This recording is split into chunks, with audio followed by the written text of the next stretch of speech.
Hello viewers, I welcome you to my channel. Today I am narrating the Thief's story written by Ruskin Bond in Hindi. Ruskin bond की अनेकों कहानियाँ बच्चों पर आधारित है।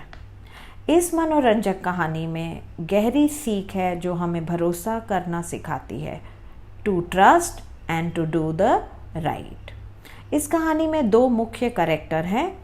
पहला अनिल 25 साल का नौजवान लेखक है जो ज़्यादा पैसे नहीं कमा पाता है, और दूसरा नरेटर खुद 15 साल का बालक जिसकी ज़िंदगी चोरी पर निर्भर है।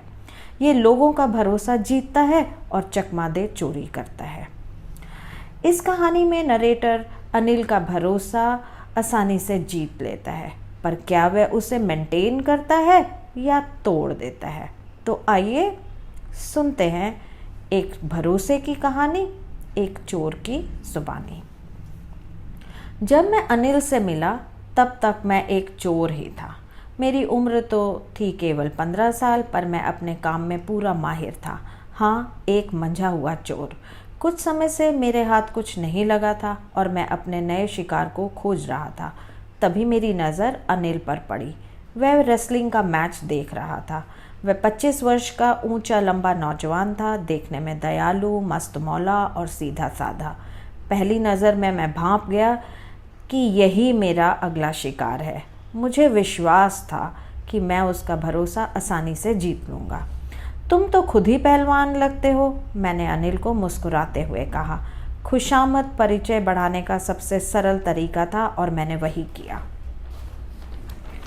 तुम भी पहलवान लगते हो। उन दिनों मैं कुछ दुबला पतला था, इसलिए मुझे अजीब लगा।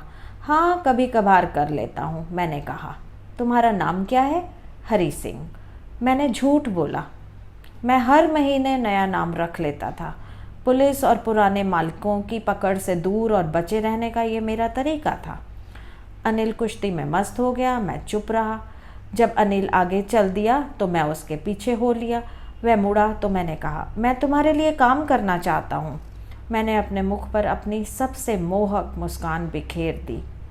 अनिल ने कहा, मैं तुम्हें तनख्वाह नहीं दे पाऊँगा। मैं सोच में पड़ गया। मेरे से अपना शिकार चुनने में क्या कोई भूल हो गई थी? मैंने कहा, क्या तुम मुझे खाना खिला सकते हो? उसने पूछा, क्या तुम खाना बना सकते हो? हाँ, मैंने फिर झूठ बोला। अगर तुम खाना बना सकते हो तो मैं तुम्हें खाना खिला दूंगा, अनिल ने कहा। वह मुझे अपने कमरे में ले गया जो कि एक जमुना स्वीट शॉप के ऊपर था। मुझे बालकनी में सोने की जगह मिली। उस रात मैंने जो खाना बनाया वह शायद बहुत बुरा था। अनिल ने उसे गली के कुत्तों को डाल दिया और मुझे चले जाने को कहा, परंतु मैं अपनी सबसे मोहक मुस्कान चेहरे पर लिए उसके आसपास ही रहा जब तक कि वह हंस नहीं पड़ा। कोई बात नहीं, मैं तुम्हें खाना बनाना सिखा दूंगा। बाद में उसने मुझे मेरा नाम लिखना सिखाया और पूरे सेंटेंस लिखना सिखाने का और जोड़ना घटाना सिखाने का वायदा भी किया। मैं आभारी था। मुझे पता था कि एक बार शिक्षित व्यक्ति की तरह पढ़ना लिखना सीख लिया तो कुछ भी पा सकता था। अनिल के लिए काम करना आनंददायक था। सुबह चाय बनाना और फिर बाज़ार से सामान लाना। हर रोज़ इस तरह मैं 1-2 रुपए बचा लेता था। अनिल को पता था, पर उसने इस पर ध्यान नहीं दिया। अनिल का पैसे कमाने का तरीका अजीब था। वो किसी मैगज़ीन के लिए लिखता था। कोई हफ्ता उधार लेके गुजारता था तो कभी पूरा हफ्ता उधार बांटता था। हमेशा अगले चेक की परेशानी में रहता था। जब पैसे आ जाते तो सेलिब्रेट करता और दोस्तों पर पूरे पैसे लौटा देता था। एक शाम वह रुपयों का पैकेट घर लेकर आया। उसने अपनी किताब पब्लिशर को बेच दी थी। रात को उसने रुपयों का पैकेट गद्दे के नीचे छिपा दिया। मैं अनिल के लिए 1 महीने से काम कर रहा था और मैंने अभी तक अपने लाइन का काम नहीं किया था। हाँ, चोरी मौका तो मिला था। मेरे पास दरवाजे की चाबी भी थी। अनिल को मेरे पर पूरा भरोसा भी था। शायद इसलिए मैं चोरी नहीं कर पाया। लालची इंसान को धोखा देना आसान है, पर लापरवाह केयरलेस व्यक्ति को धोखा देना कठिन था। और जब उसे पता ही नहीं चले तो ऐसे काम करने में कोई मज़ा भी नहीं था। पर अब समय आ गया था मेरे काम का। अगर मैं रुपए नहीं चुराता तो वैसे भी वह अपने दोस्तों पर उन्हें खर्च देने वाला था, तनख्वाह तो देता नहीं था। जब मैं अंदर गया तो अनिल गहरी नींद में सोया था। मैं ज़मीन पर बैठ अपना प्लान बनाने लगा। अभी रुपए उठा लूँ तो 10:30 की लखनऊ एक्सप्रेस पकड़ सकता हूँ। मैं धीरे धीरे बेड की तरफ खिसका। रुपयों का पैकेट गद्दे के नीचे से सरका बाहर आ गया। मैं तेज़ कदमों से स्टेशन की ओर बढ़ा। थोड़ी दूर आने पर ही मैं रुका और रुपयों का पैकेट निकाला। वह 600 रुपये थे, 50-50 के नोटों में। मुझे विचार आया, 1-2 हफ्ते के लिए मज़े से राजा की तरह जी सकता हूँ। मैं स्टेशन पहुँचा तो मैं टिकट के लिए नहीं रुका। मैंने अपने जीवन में कभी टिकट नहीं खरीदी थी। लखनऊ एक्सप्रेस धीमी गति से चल रही थी। मैं आराम से उसे पकड़ सकता था, पर पता नहीं क्यों मैंने ऐसा नहीं किया और ट्रेन छूट गई। मैं अकेला प्लेटफॉर्म पे खड़ा था। मैं रात कहाँ बिताता मुझे पता नहीं था। मेरा कोई दोस्त भी नहीं था। वैसे भी दोस्त मुसीबत में ही डालते हैं। होटल में मैं जाना नहीं चाहता था। मैं केवल एक व्यक्ति को जानता था, वह था अनिल, जिसके पैसे मैंने अभी अभी लूटे थे। मैंने अपने छोटे से चोरी के करियर में लोगों के चेहरे पर लूटने के बाद कई भाव देखे थे।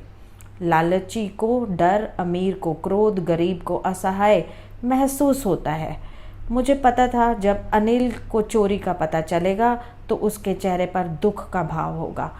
पैसों की चोरी का नहीं, पर भरोसा टूटने का। रात बहुत ठंडी थी और उस पे बारिश ने मेरी मुसीबत बढ़ा दी थी। मैं वापस बाज़ार गया और क्लॉक टावर की ओट में बैठ गया। रात के 12 बजे थे। मैंने नोट निकाले, वे गीले थे। ये अनिल के रुपए थे। इसमें से शायद वह मुझे 2 या 4 रुपए सिनेमा देखने के लिए दे देता, पर अब यह सारा पैसा मेरे पास था। अब मुझे अनिल के लिए कभी खाना नहीं बनाना पड़ेगा, सामान नहीं लाना पड़ेगा और इसके साथ कभी पूरे सेंटेंस लिखना सीखने का विश्वास भी टूट गया था। चोरी के उत्साह में मैं भूल गया था कि सेंटेंस लिखना सीखकर मैं एक दिन कुछ 100 रुपये से कहीं अधिक पैसे कमा सकता था। चोरी करना आसान था, उससे आसान था पकड़े जाना, पर बड़ा आदमी बनना, समझदार और इज़्ज़तदार, ये कुछ और ही बात थी। मुझे अनिल के पास जाना चाहिए। मुझे पढ़ना और लिखना सीखना था। मैं वापस कमरे में घुसा। मैं घबराया हुआ था। चुराना आसान था, पर वापस रखना, वो भी बिना पकड़े, काफ़ी कठिन था। अनिल अभी भी सोया हुआ था। मैं बेड के और सरका और पैसों का पैकेट मैट्रेस के नीचे सरका दिया। जब मैं सुबह देर से उठा। अनिल चाय बना चुका था। उसने हाथ आगे बढ़ाया। उसमें 50 रुपये का नोट था। मेरा दिल बैठ गया। शायद मैं पकड़ा गया। अनिल ने कहा, कल मैंने कुछ रुपए कमाए, अब मैं तुम्हें तनख्वाह दूंगा।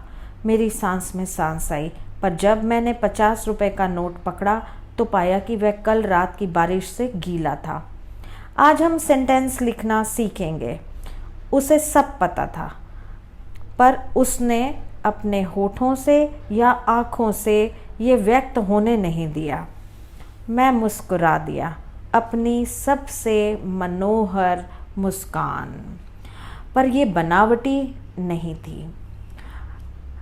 अनिल ने मेरा विश्वास कर मेरा विश्वास जीत लिया था और मैं उसका विश्वास तोड़ नहीं पाया।